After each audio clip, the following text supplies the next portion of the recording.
Hello, my birdies, and welcome back to my channel. My name is Robin, and this is Robin's Reading Nest. For today's video, we are doing part two of my If I Were President series. If you are not familiar with it, it is where I ask ChatGPT to give me 10 bookish laws to pass or veto. I will link part one in the description box and at the end of this video. If you have already seen the first video, you know that I passed 7 out of those 10 laws, and they were the Library Card for All Act, the No Spoilers Act, the Book Hoarding Protection Act, the Mandatory Book Club Membership Law, the Novelty Bookstore Tax Credit, the Audiobook Accessibility Act, and the One Book, One President initiative. So let's get in today's video with 10 new bookish laws that have come across my desk via ChatGPT. First up is the dystopian novel ban. This bill proposes banning all dystopian novels from school curriculums due to their negative portrayal of society. As president, I intend to veto this bill. Literature that critiques the status quo and encourages critical thinking is essential for fostering healthy discussions about how it can be reflected in our world. For example, Octavia Butler's Earthseed series includes the books Parable of the Sower and Parable of the Talents. Those books appear to have predicted and or mirrored events from 2016 to the present. Additionally, the Hunger Games series seems to be reminiscent of a certain Patriot game that was recently announced in December 2025. Next up is number two, the Free Book for Every Citizen law. Every citizen gets a free book of their choice funded by the government to promote reading culture. The law also encourages local bookstores and libraries to collaborate, offering a diverse selection of books from classic literature to modern bestsellers. I'm going to pass this one. After conversing with a few individuals about their reading habits, some mentioned a lack of time, while the majority expressed that they are no longer reading because the books that they encountered during their school days were uninteresting. This news is very disheartening, especially considering the vast array of genres and diverse authors available today. I believe this is also a contributing factor to the unprecedented rise in social media usage. Social media can either be mind numbing or cause brain rot because it doesn't demand much mental effort. That's not to say that all social media is bad, but I guarantee if we all, including me, added up the time that we spend scrolling, we will come to see that we could have finished at least one book a month. So, by passing this law, I think it will help to increase interest in reading again. Next is the Romantic Novel Restriction Act. This is a controversial law that attempts to limit the number of romantic novels allowed in public libraries, citing a need for more serious genres. I am vetoing this law. Romance novels are a legitimate and powerful form of storytelling, offering escapism, emotional depth, and cultural representation to millions of readers. Calling them less serious genres ignores both their impact and their value.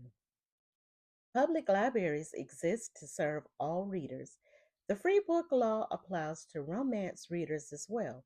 If a book sparks interest and encourages reading, it belongs on the shelf, period.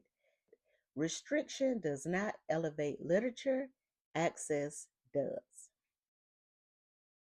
Number four is the book to movie adaptation tax, a law that places a small tax on films based on books to fund public libraries and literacy programs.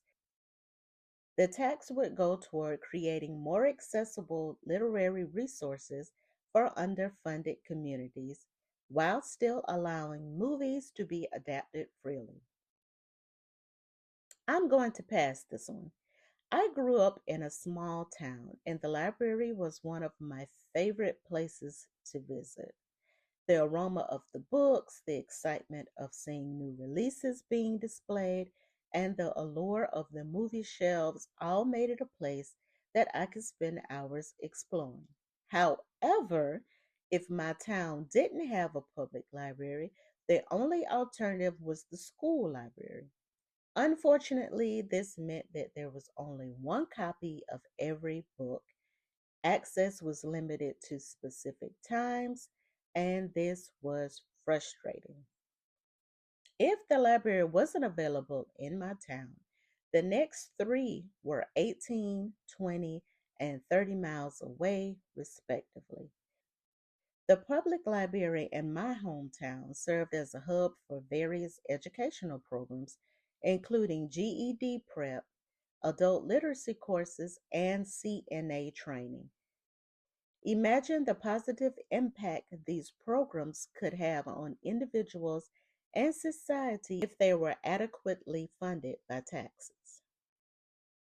We are halfway there with number 5, the Shakespeare for All law. This law mandates that all citizens must read at least one Shakespeare play before the age of 25. Schools are given incentives to produce innovative adaptations of his works, making the plays more accessible and fun for younger generations. I am going to pass this one. By the time most of us have reached high school, we have already encountered Romeo and Juliet, Othello, Hamlet, or Macbeth. And let's be honest, many of us checked out long before the final act. By introducing Shakespeare earlier in creative and engaging ways is a smart move. When the language is made accessible through modern adaptations, performance, and play, the stories actually land. The drama, humor, and emotion are already there. We just need better on ramps. And I will give you the perfect example.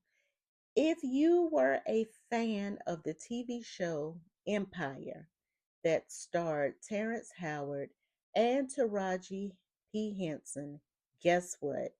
That was based off of a work of Shakespeare known as King Lear. Don't believe me? Google it. This law doesn't force appreciation, it builds familiarity, and that makes Shakespeare less intimidating, more enjoyable, and far more likely to stick. Number 6, the Choose Your Own Adventure Day.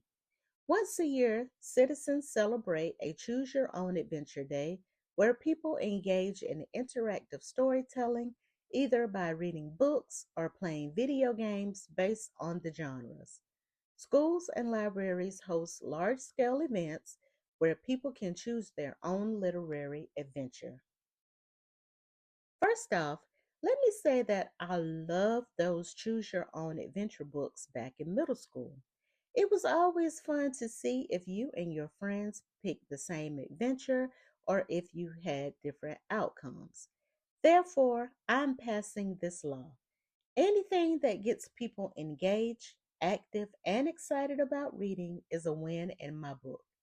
Interactive storytelling invites readers to participate, make choices, and see themselves inside the story.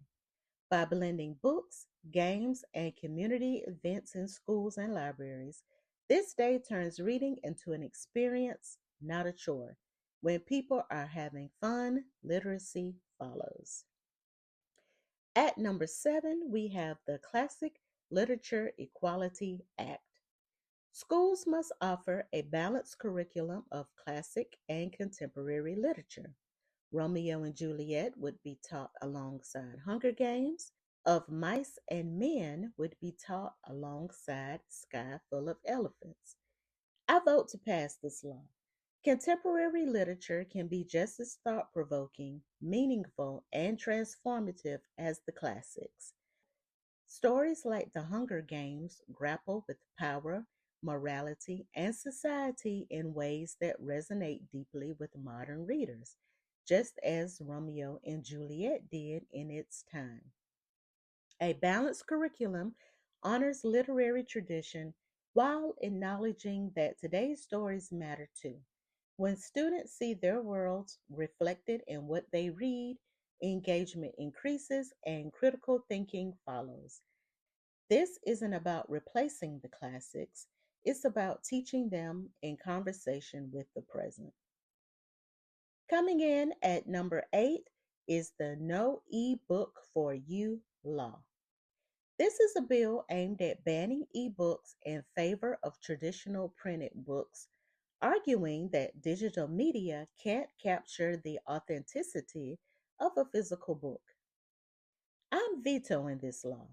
Digital books expand access to literature, making reading more portable, affordable, and inclusive for everyone. Ebooks allow people to carry entire libraries in their pocket and read anytime, anywhere. Printed books and digital books can and should coexist. Authenticity isn't about the format, it's about the connection between the reader and the story.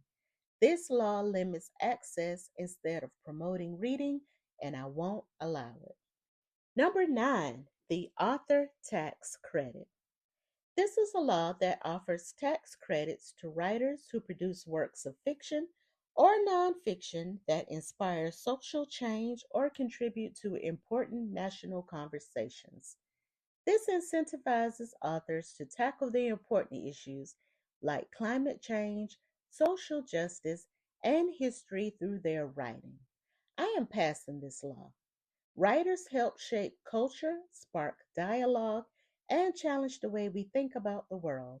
When authors tackle issues like climate change, social justice, and history, they contribute to conversations that matter far beyond the page.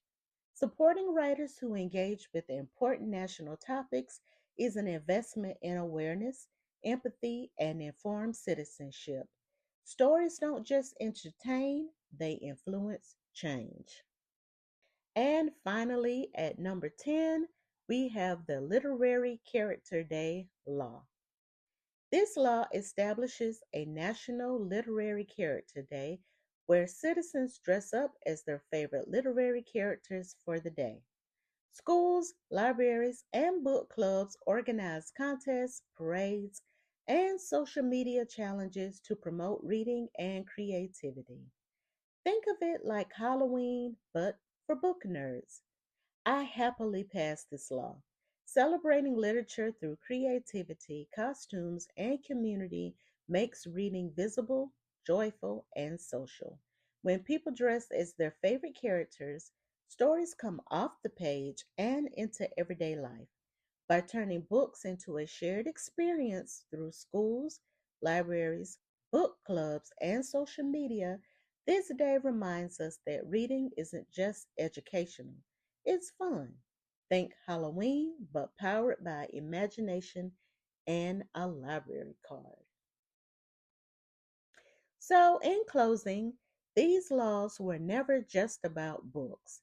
They were about access, imagination, and the power of stories to shape who we are. From protecting the freedom to read to honoring both classic and contemporary voices, each decision reflects a belief that literature belongs to everyone. Reading should never feel limited, intimidating, or exclusive. It should be joyful, challenging, comforting, and alive. Libraries should be full, stories should be diverse, and readers should be free to choose what speaks to them. Whether that's Shakespeare, romance novels, ebooks, or interactive adventures. If these laws do anything, let them remind us that stories matter. They connect us, educate us, and help us see the world and each other more clearly. And as long as people are reading, imagining, and sharing stories, the future is in good hands. So, my fellow citizens of the nest, what do you think of these laws? Do you agree with me, or would you change some of my rulings? Comment your answers below. And if you missed part one, please click here to see it. Also, please like, share this video, hit the subscribe button, and click the notification bell so that you may know when I upload or go live here on my YouTube channel. You can also follow me on YouTube, TikTok, Instagram, and the Storygraph at Robin's Reading Nest. This brings me to the end of today's video. Please be on the lookout for part 3. I want to thank y'all for taking your time to be with me today and for visiting Robin's Reading Nest, where birds of a feather read together.